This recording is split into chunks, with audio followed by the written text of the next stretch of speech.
Hello ladies and gentlemen, welcome to the video. Just before we get started, question for you guys: who is your favorite looking champion in the game? Let me know down in the comments below. This is basically just based off aesthetics, nothing to do with their kit or anything like that. I just did a video talking about my favorite ones, as well as my roommate was in the video, that kind of good stuff. So go ahead and check that out if you'd like.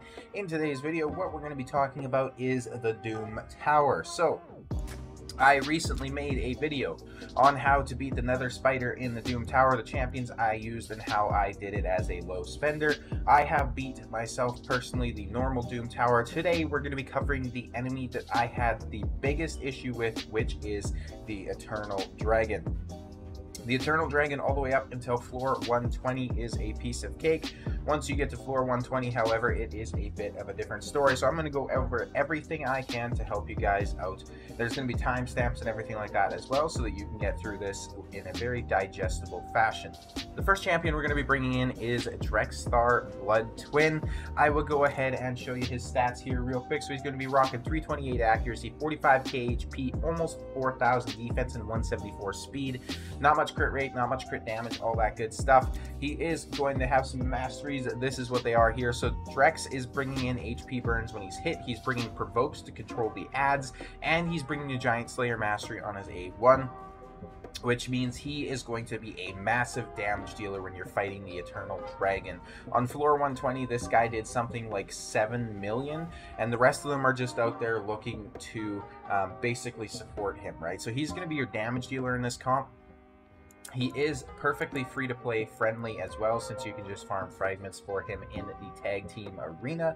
Next champion we're going to be talking about is Scyl of the Drakes. Scyl is an amazing champion, one of the best in the game. She is bringing turn meter control. She is bringing control on the ads on her A2, so the stun debuff. She brings revive, and she brings passive heals, which is most important because 9 times out of 10 your skills are going to be locked out when you're fighting the Eternal Dragon. So you need heals that are coming in passively, not through an active skill. Total stats: 44k HP, 4600 defense, 174 speed, 219 accuracy. Nothing insane there. We are going to have a non-accuracy lead as well, so she basically just needs enough accuracy to sometimes place debuffs on the ads. We're not really worried about the dragon itself.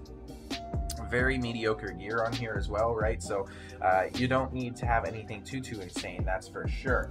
Next champion we are talking about is Vogoth. Vogoth is going to be an absolute beast for this. He is an epic that you're not guaranteed to get, so what you can do instead is run somebody like a Doom Priest, somebody who's bringing passive heals, somebody who's bringing a lot of them on a passive, right? So he's got this nifty little passive here that when he's attacked, he heals all allies by 50% of the damage received. He is only going to heal by 25% of the damage received from boss attacks, and he only receives half the heal that all other allies receive. But he is still a phenomenal champion. He's also placing leeches on his passive when he's attacked, so every time your champions are going to be hitting the Eternal Dragon, he is going to be healing them up, basically the same as a lifesteal set with this leech. He also has a cool little ability to increase the cooldown if they're under a provoke, which synergizes with his A2, so he can provoke those ads and get some work going on there. Total stats: he's going to be at 70k HP, 3000 defense. The thing with Vogoth is you want him very high HP and a little bit lower defense. You want that high HP, so obviously he's taking damage, so he can heal everybody. 157 speed, 172 accuracy just for those leeches. I didn't have any issues with him being resisted. Vogoth's masteries too. There you go. He is, of course, rocking the Giant Slayer on his A1. Sepulcher Sentinel is an amazing champion. Here are her total stats: 30k HP, 4000 defense, 204 speed, 113 accuracy. The accuracy is, of course, a little bit low. What her whole role is bringing that decrease attack on the A1. She is fairly consistent at placing it as well. She, of course, has War Master, since it's a single hitting A1 with just some accuracy tree to support. She also has a passive which has a 25-30% chance, with how it's booked for me right now, of completely blocking incoming damage when an ally is attacked. So that means every so often you're going to completely ignore a damage coming in from either the ads or the dragon itself, which is phenomenal. These decrease attacks are super important to have up on the dragon. Otherwise, you will get messed up when he does his back-to-back attacks.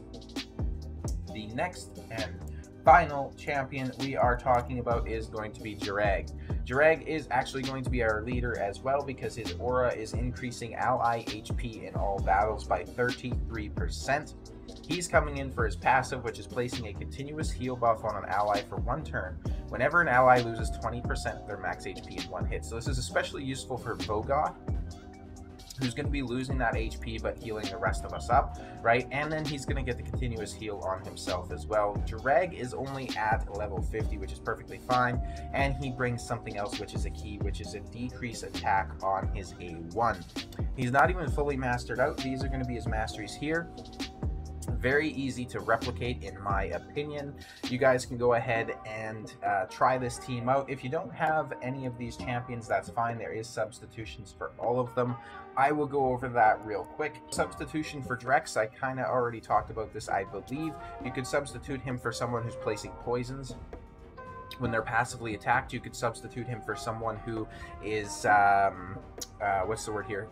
Debuff extending. So even Vogoth, if he's coming into this comp, he's debuff extending. So if you can keep poisons up there, if you have somebody like Mordecai who's placing the AoE HP burns, anybody who can work as a tank and still put out damage.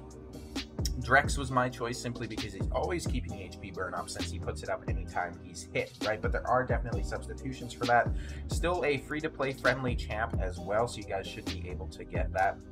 Scyl, you can easily replace for somebody who's doing possibly turn meter work, who's hitting hard, who's placing crowd control or healing. So somebody as simple as a Doom Priest can come in and put those passive heals up. You could have somebody come in who's just strictly focused on crowd control. You can do kind of whatever you want in this role. It is a bit of a flex position because she's not really going to be reviving anyways because her skills are always on cooldown. Just something to keep in mind. She's basically just coming in for that turn meter control and her hard hitting ability, as well as her passive heal. Vogoth, this is a bit more of a tough one. He's kind of a really big part of this team. Again, you could kind of, you know, have him switch out with somebody like a Doom Priest or a Reliquary Tender, if you can get those skills up, right? So if you're bringing a Reliquary Tender, you need to have her in very high defense as well as resistance, so she's actually resisting the skill cooldowns, so she can get the cleanse and the heals out, right? So Vogoth is amazing because he'll do all that on a passive. He's definitely a very big part of this team. The next champion is going to be Sepulcher Sentinel, who you can actually use basically anyone who's doing a decrease attack roll on their A1. I just brought her in because she's already quick and built out for my clan boss team, but if you have another champion who's going to do the same job better or sufficiently close, right, because she's never casting her A2 either, it's always on cooldown, right? So her A1 and her passive is literally all she's coming in for. So if you have someone else who can do this job, definitely go ahead and use them as well if you don't have her. And the last champion, Jareg, is of course going to be a little bit harder to replace. You could possibly run somebody like a Sandlash Survivor. You could try run somebody like a Seeker so that when they're hit with a critical, right? I'm not sure what the critical rate on the boss is. That's something you might want to look into. Sandlash would definitely be good because if they're falling below that HP threshold, she puts an ally protection. Then your passive healers can kind of get some turns and go ahead and you know, get everybody filled back up. Sandlash is actually going to be buff extending and all that good stuff as well, so you know she would be a good option. Somebody I want to shout out real quick as well would actually be Godseeker Iniri, because on her passive she is preempting fatal hits and placing a revive on death buff for your champion. The rest of her skills are most likely going to be on cooldown, but she is also healing on her A1. Her defense is what determines her damage, so this would definitely be a very good champion to go with as well. What I'm going to do now is I'm going to go ahead, I'm going to hop into the Doom Tower. We're not going to do floor 120, we're going to do floor 90 just for sake of, or sorry, floor 80 just for sake of brevity. The way it works is Jareg in lead. Then you're going to have your champions basically however you want to put them in here. We got Vogoth coming in. We got Sepulcher coming in. And this is going to be the team. So, strategy. On floor 80, I'm sure I can just do this on auto, On the floor 120, what you need to do is when you get to the Eternal Dragon, you're basically just A1ing the dragon itself until he spawns his minions.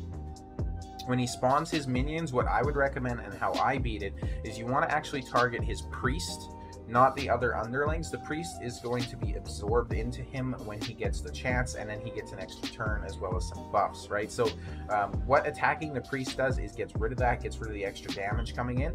You can try and take out the other minions as well if you have the sheer damage to do it. I'm not that concerned about them getting the heal though. I'm going to go ahead and I'm going to let this play out on auto, and I'll just show you guys how it works.